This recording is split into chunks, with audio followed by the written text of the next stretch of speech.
Welcome to this special program from TLV1 here in our studios in Buenos Aires, Argentina. We welcome all of you, and we agree that we're going to talk about different aspects of the global system, how it works and how it functions. In this special program, my co-host here is Adrian Salbuchi, which is an international analyst. He wrote a couple of books. On geopolitics. The brain of the world. And right, the mastermind, the world's mastermind. The world mastermind. And welcome to the jungle again. Welcome to the jungle, yes. The jungle of the New World Order. But they're in Spanish. They're in Spanish. Also, Adrian Salbuchi is a host at the program Second Republic Project here in this channel. So, thank you for sharing this program. Yeah. We are having a special guest. Very special guest today. He's arriving in Buenos Aires. He is from the United States. Exactly. And we're going to welcome Dr. David Duke. Well, it's great to be here. And your television work is pretty well known too outside of Argentina. And of course, Mr. Salbuchi has gone on my program a lot overseas, many times. And you have a national treasure in Mr. Salbuchi, which you all should really appreciate even more, because the guy is truly a spokesman, not just for the people of Argentina, but for all the freedom-loving people of the world, the people who love true human rights and true freedom. Thank you. He's the right man, no doubt. And thank you, David, for being here in our country, in our program especially. I would like to describe that Dr. David Duke is doctor in history. He's a former member of the House of Representatives in the state of Louisiana through 1989 to 1993. He was a political activist of human rights, dignity, and free speech, talk show host at the Rennes Radio Network, conference speaker, author of books that includes My Awakening, A Path to Racial Understanding in 1998, and a Jewish supremacist, My Awakening on the Jewish Question in the 2003. Also wrote a book, The Secret Behind Communism.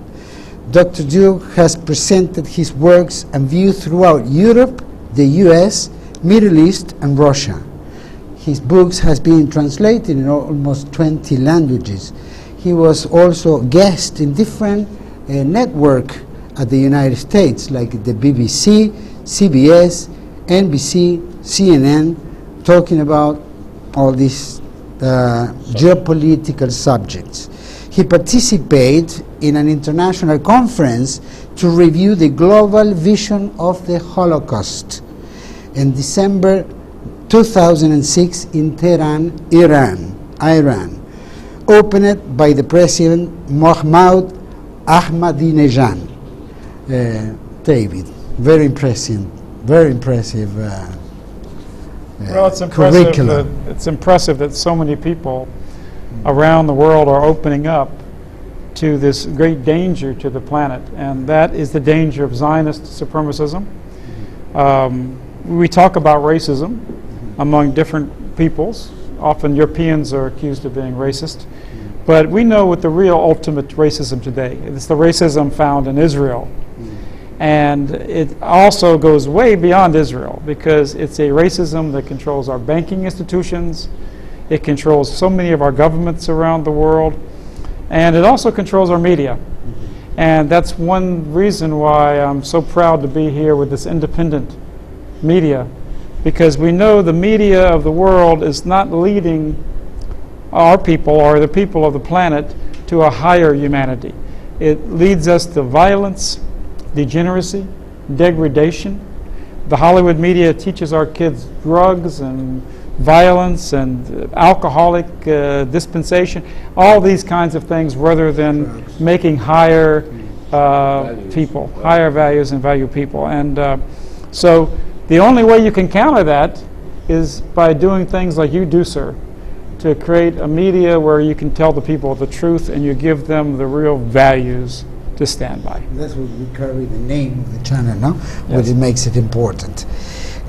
Dr. Duke, I would like to hear from you how you see the scene of the political in the United States. How is the political scene in the United States today, and how that political impacts in the global system? Well, I like to talk very frankly, and There's no censorship here. That's Zero right. censorship, so you All right. just Talk freely. tell it like it is. So here's the issue. The United States of America is not controlled by the American people. It's controlled by a tiny percentage of the American people. It's popularly called the Zionists. They control our foreign policy. They dominate our banking. A perfect example is the Federal Reserve Bank, which is the mother of all banks, not just for the United States banking institutions, but for the entire world. The Federal Reserve, over the last 3 decades, has all had openly radical Zionist chairman and Zionist vice chairman. We had Mr. Alan Greenspan. His vice chair was Mr. Khan.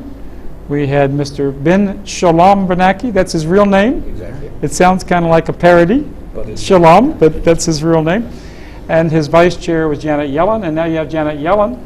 And her vice chair, by the way, is Stanley Fischer, who was head of the Israeli National Bank.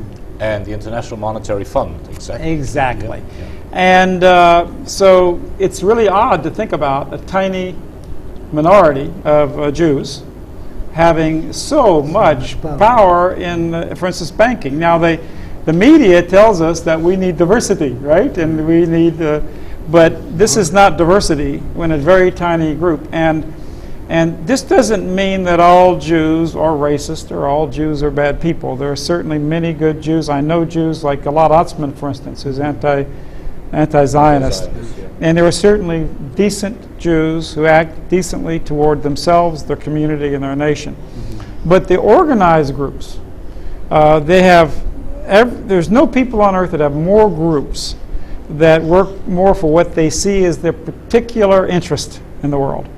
But they condemn everybody else. If they do the same. They work for their interests. And the truth is that, and this is what I say in my radio program every day, that every people on this earth must have the right to be free and to be independent. I think a lot of people look to America as an example when we declared our independence from the British Empire. I think, if I'm right on my history, that you Argentinians had a little problem with the British. Absolutely. And not so long A ago. few times, that's right. But that principle, the idea that every nation, every people should control their own destiny, their own future, should have a nation and their own values, traditions, and rule themselves, not be ruled by some far-off entity or some other alien entity. That, to me, is the very core of human rights. And so I believe what these Zionists are doing, again, and it's not just Israel. See, we look at Zionism like an issue with the Palestinians. Of course, the Palestinians, we've had 600,000 Palestinians who were ethnically cleansed, driven from their land through terrorism. Their land was stolen. They are periodically murdered. They are genocided as a people. And Israel is the real terrorist state in the world. But Israel could not have done this to the Palestinians just from the power of Israel itself. The only way that was possible was because of the Zionist influence in all the other nations. And it's not just Israel then that's the problem. They really dominate American politics. They control the financing of American elections. They control the printing of American money through the Federal Reserve. They control American foreign policy. Today, our Secretary of State is a man named John Kerry. He comes from the state of Massachusetts. And Kerry is a very traditional Irish name. You might have heard, I don't know if you have it here in this country, but they call it Kerry's Gold. Exactly. The butter that comes from Ireland that's world famous. John Kerry. And being a Kerry is very advantageous in Because he's politics in an Irish. Massachusetts. But his true family name is not Kerry. He passed himself off as Irish, but he was a deceiver. His real family name is Cohen. Hungarian Jews, nothing to do, not a drop of Irish blood. So he's our Secretary of State, and when he does America's bidding around the world, he's not doing America's bidding. He is an agent for Israel and the Zionist issue. Now we can go further and further and further. This is a traditional issue. It's really amazing to see how many foreign ministers around the world are not of the people of that country, not the overwhelming majority, but are another minority. And I know that you have a situation in Argentina where you have an interesting foreign minister that has a certain dissent, and a lot of people like him in some ways, or have good feeling about him. But I really question when push comes to shove, where they're going to come down, because You know, Dr. Duke, what they do very often is they divide themselves and fight amongst themselves. That is happening in Argentina now, but it's to a degree. In a way, one often wonders, are they really fighting amongst themselves, or is it a strategy to advance in their objectives? I was going to ask you a question which you already answered, which was, why does the United States become so dangerously involved in the internal affairs of other countries in the Middle East, for example? How do they achieve this? I mean, it's not only on an individual by individual basis. You have a Jewish foreign secretary. Same with Madeleine Albright. She was Bill Clinton's foreign secretary, and one day she found out that she was Jewish. Supposedly. She didn't realize that until she was Secretary of State. She had no knowledge about that. No, not whatsoever. Now, what are the organizations, which are the key organizations, do you feel, that are used so that they can really put that clout to work in the banking system, in the media, in government, etc., in foreign policy especially?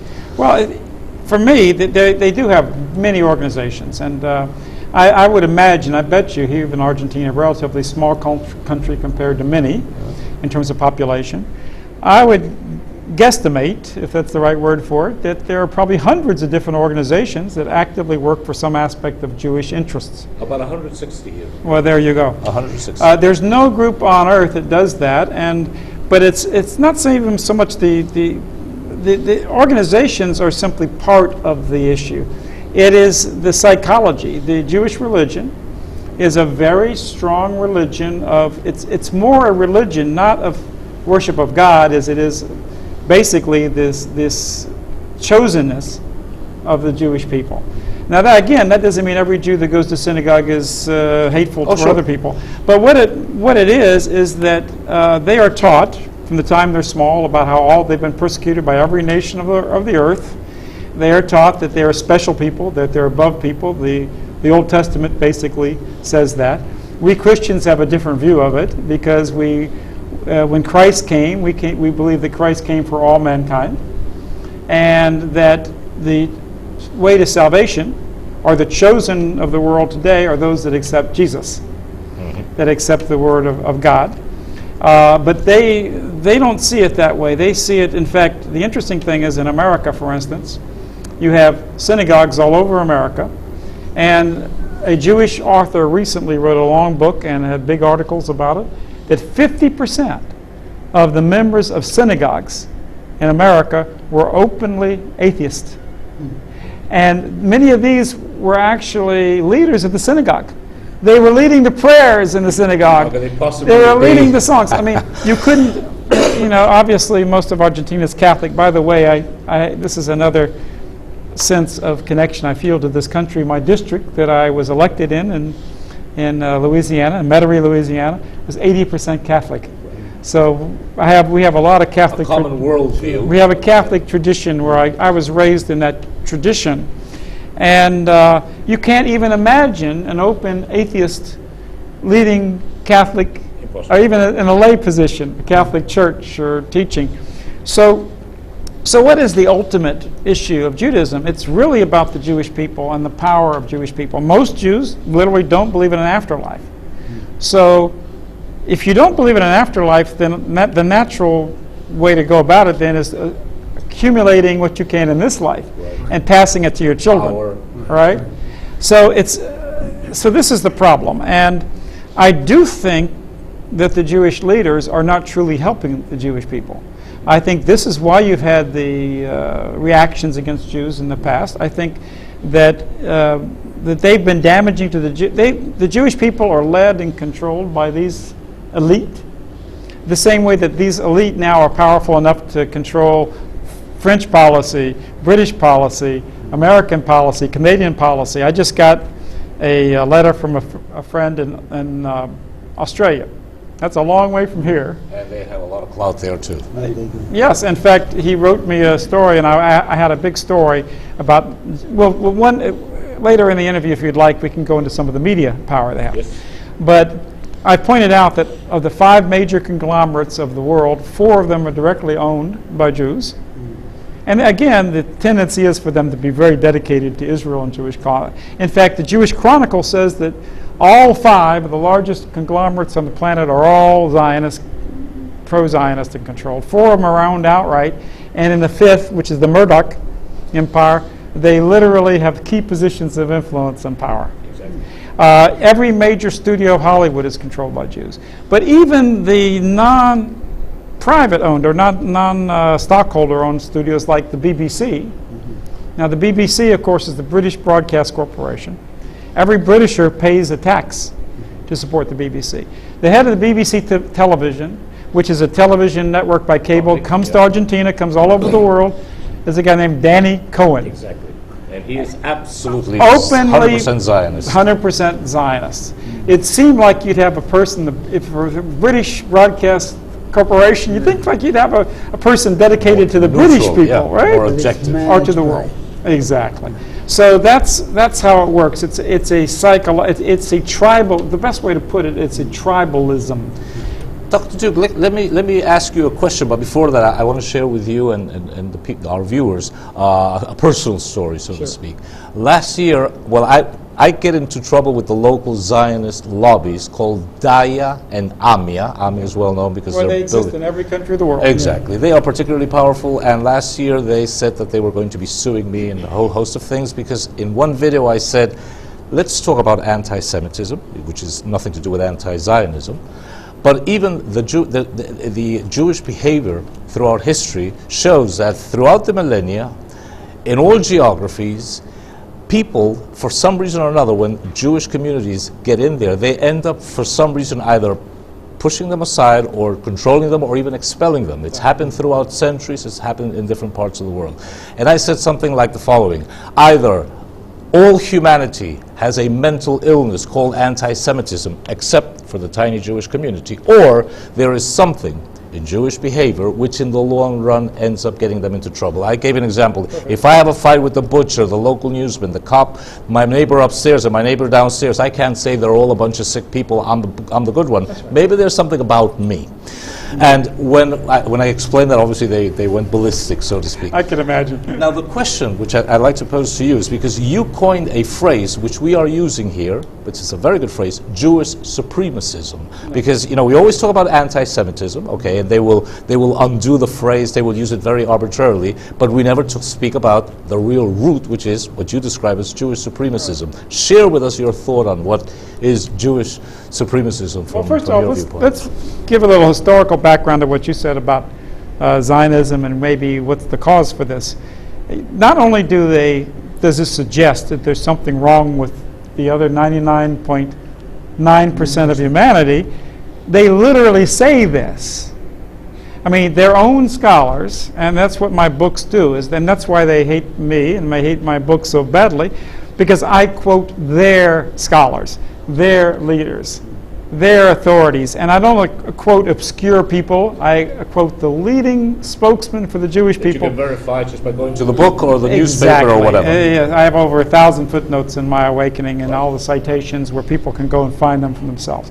In fact, I say to people, if you find something wrong here, tell me. I say more than that. If I'm lying to you about any of this, I'll quit. I'll go to work for the Jews tomorrow if what I'm saying is, if you can prove what I'm telling you are lies.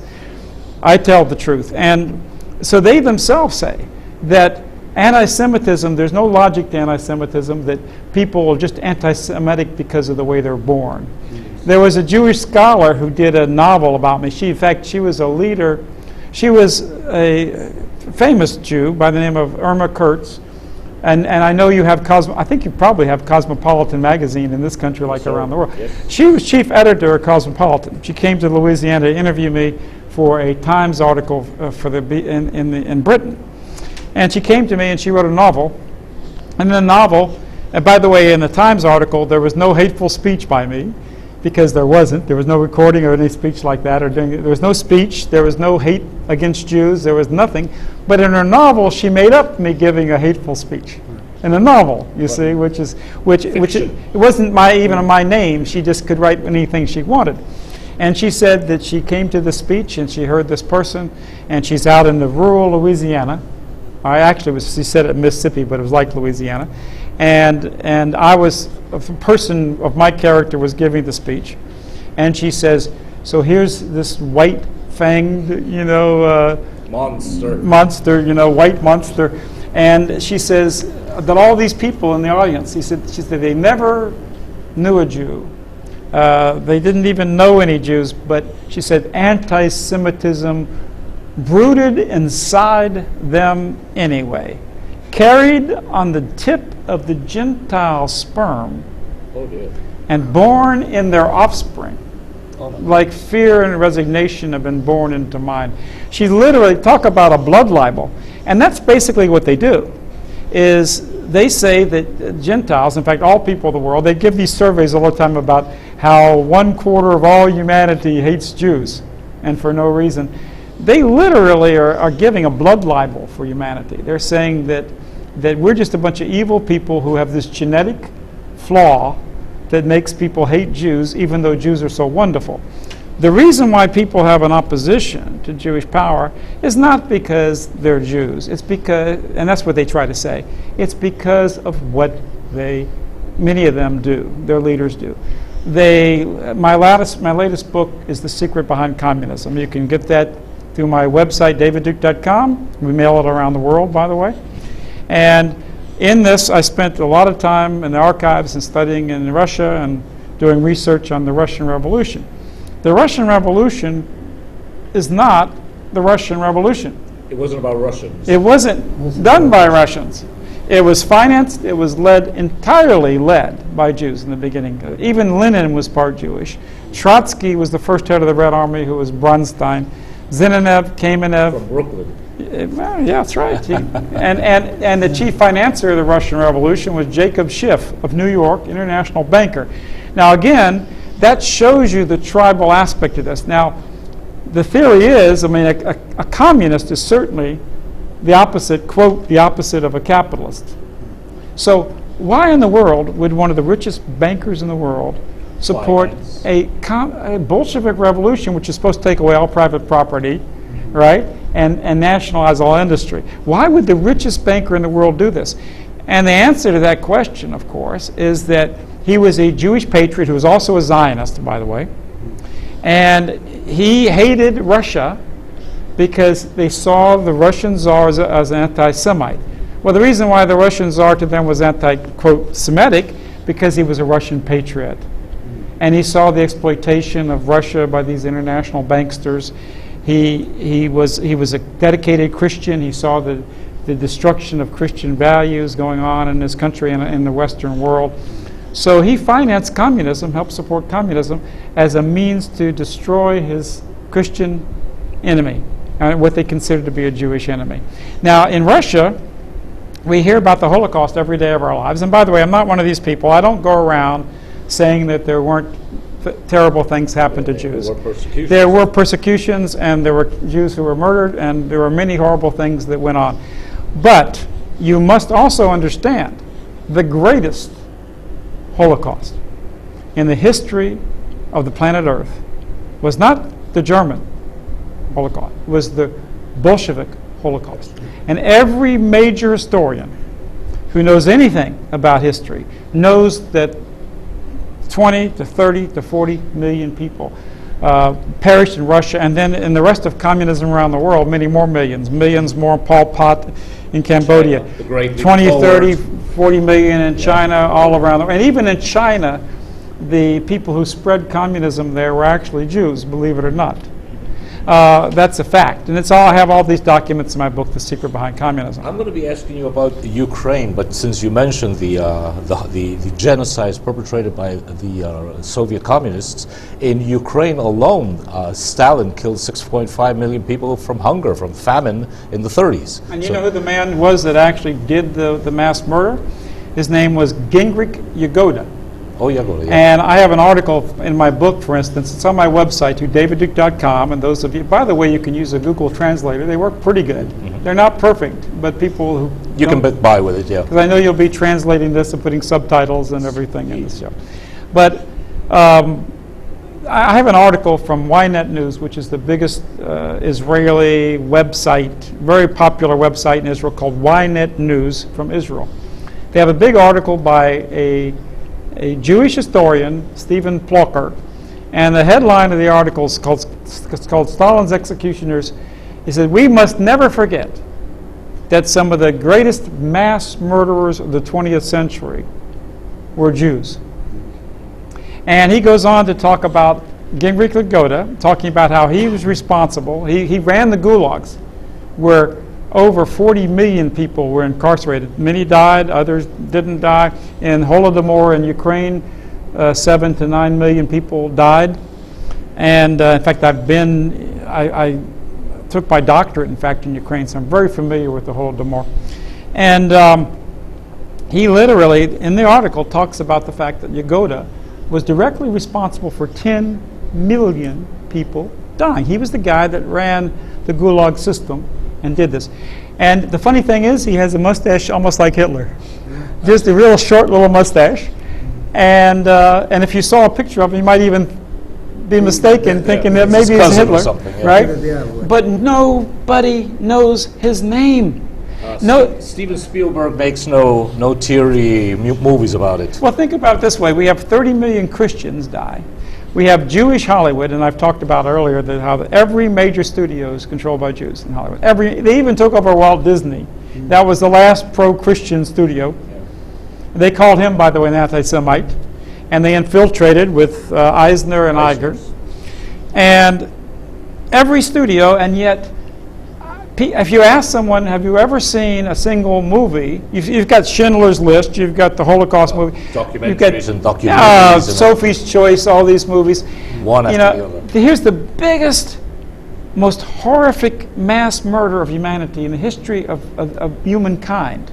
More people were killed in the Soviet mass murder than all the mass murders of all the wars and all the tyrants of history combined. Now let me just take. And yet no movies. Yeah. Not a single. That's the point. I ask people. I ask you at home. Just name me one movie that shows the biggest mass murder, the murder machine of the Soviets. Just I ask you, listening at home. Just tell me the name of the movie. Tell me, and I challenge you. There are no. You know, one of the things that we try to do from TLV1 here in Buenos Aires is to what in America is called joining the dots. Yeah. And you were just speaking about Yagoda, the Soviet mass murderers as a whole, as a regime, financed by, amongst others, Leo Bronstein, financed by Jakob Schiff, who also had as a partner Mr. Warburg, who founded the Federal Reserve banking system, whose bank was Kuhn, Loeb and Company in New York, which later merged into Chase Manhattan.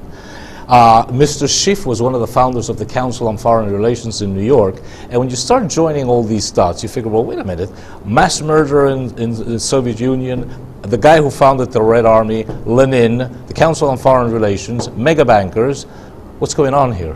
So that's my question to you. What is going on here? Because this is something which is beyond ideology. It's not. It's what you said at the beginning of the program. It's not that, oh, it's capitalists fighting communists. Perhaps at this level, yeah, but way up at the top of the power pyramid, it seems that it's just one family affair and everybody getting cozying up to each other. This is something that I try to do in my work, is try to educate people about it. It's so difficult to talk about Jewish tribalism and talk about the fact that this is a racist ideology, the supremacism as you talked about. And to do so can often cost you a lot in your life. It's difficult. So a lot of people, they take what they consider to be an easier path.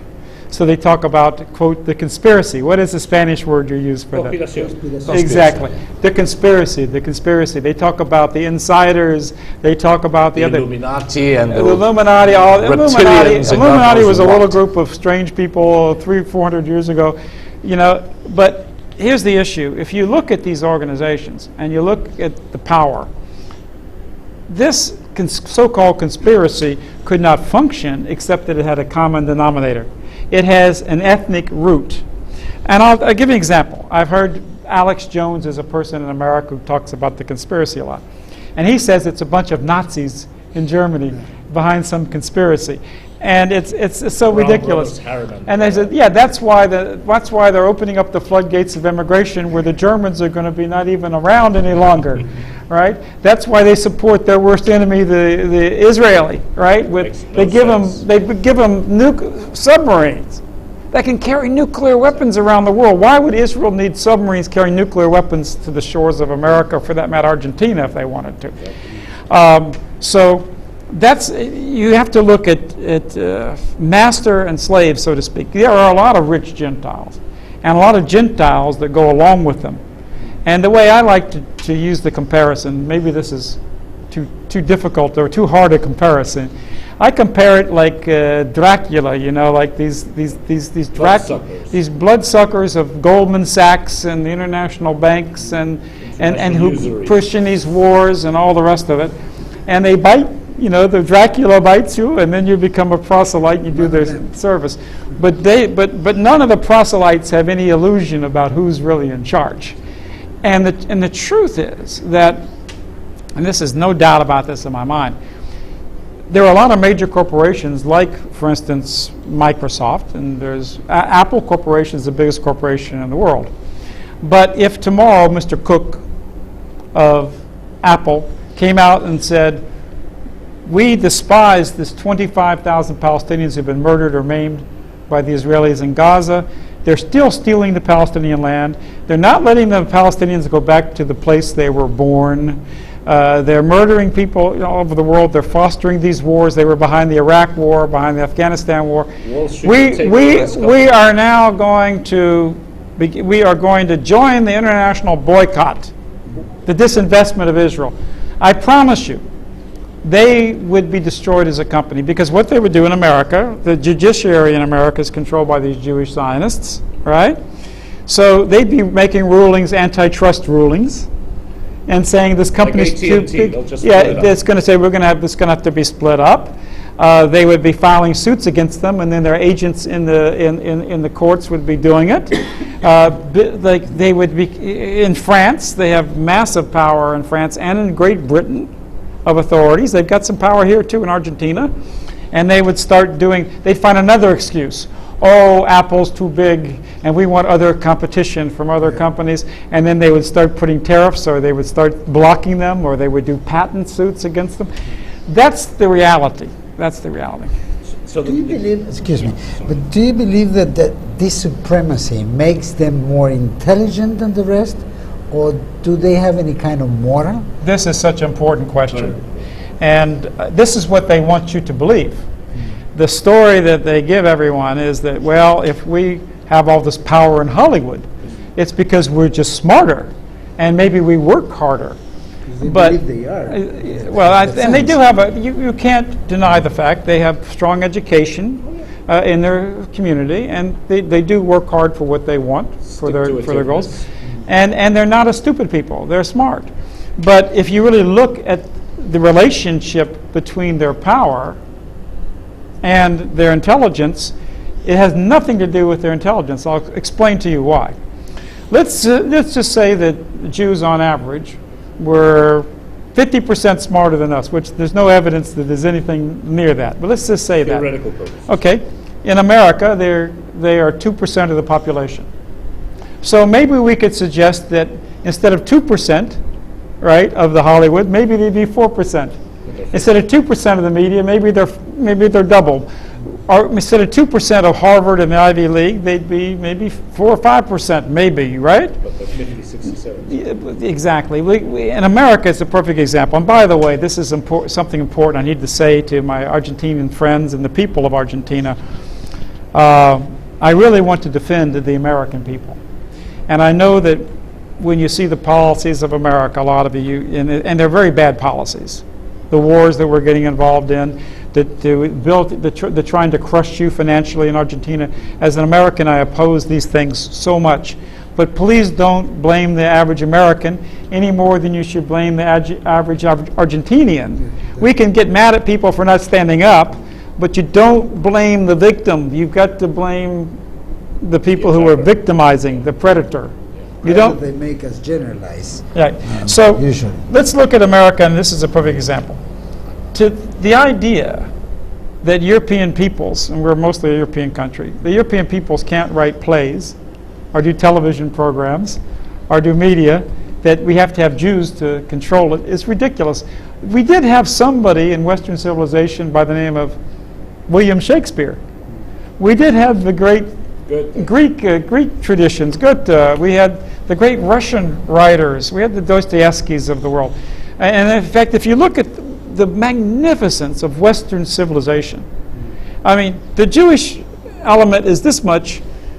The non-Jewish, the Christian element is this much. And it's more than that, really. And you look at and you look today, what are they doing with this media they control in Hollywood? Promotion of every movie practically for young people, including young people in Argentina, teaches young kids that you're supposed to get drunk out of your head, right? You're binge drunk. You drink. In fact, they have drinking games in all these movies where you drink till you pass out. This is really healthy for a young girl. She's not going to put herself in a good position if she does that, right? There are actually in America in America alone, there's 25,000 kids that die every year. They drink so much alcohol that they die from toxic poisoning. They get so much alcohol in the system, their brain shuts down and they die, and many others are paralyzed, they hurt for life. And then, of course, alcoholism strikes down millions of people in your country. All over the world it strikes down. Drugs here too. And of course, and they control, again, it's the same element that controls the production of alcohol, and they tell us in the media. And I by the way, I'm not anti-alcohol. I like a good beer. I like a good beer once in a while, and maybe a good glass of wine. Argentinian wine. But I don't like the idea that our people, and every day in the media, we're taught that we're always supposed to be drinking. We celebrate, we get married, we drink. Somebody dies, we drink. We lose our girlfriend, we drink. That's their psychology. When you work, you work. Exactly, and I do think that a few drinks once in a while are fine, but we do drink too much, and we do know that it affects millions of people. Automobile accidents. You don't have as good sense. For instance, you go out and you commit a crime, maybe you'd have better sense. You do things that are dangerous that hurt you. Children make very big mistakes sexually, obviously, right? I mean, the unwanted pregnancies and worse, diseases.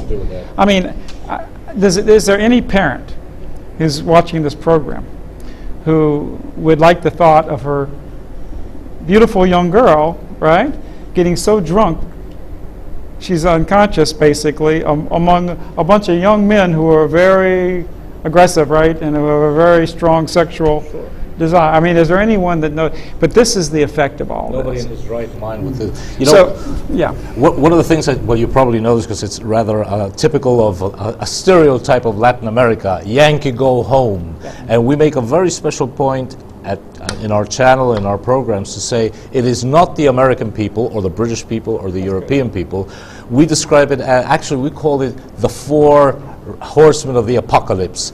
The United States, Britain, Europe, and Israel, or rather, the power structure embedded inside the United States, the power structure embedded inside the UK, Europe, and even Israel, and that has a huge component of Jewish supremacism, unfortunately. Well, people often say that, media doesn't affect the culture, that's just a reflection of culture. That's not true. I mean, the truth is, if you teach a child, I mean, look at Lady Gaga, which is promoted by our Jewish media. And here's a woman, right? She shows herself. They put on a nun's habit with a big Christian cross, engaging in gang sex. I mean, this is sick. And Charlie Hebdo. Yeah. And if you actually read, Madonna too, right? yeah, Madonna too. That's right. And if you take a look, and by the way, it affects also African Americans as well. African Americans are suffering from this with this gangster rap. And they even have some of that gangster rap among some of your kids. It's gangsterism, it's thuggery, it's pro-drug use, sexual license, everything that destroys lives. I believe in nature. I believe in physical fitness, eating healthy, living healthy. I don't want to get drunk to enjoy life. I want to enjoy and smell the roses. I want I want to climb the mountains and smell the air and Life is feel short. We got a lot to feel see. my blood. You know, all of us, in terms of our families and the things we love, to feel the presence of a beautiful, for me as a male, to feel the presence of a beautiful woman and to care for her and love her in the right way. That's what life Those is are about. values. It's not about taking some drug. It's not about wasting yourself in It's dissolution. escapism. It's Yes, just- exactly. We should And- go to a break. Sure. Let's do that. And after that, but I want to ask you two questions, and so I'll throw them, and then we'll go to our break. What's your take on Ukraine? We spoke about that. And what's your take on Islamic State? We go for a break, and we will be right back.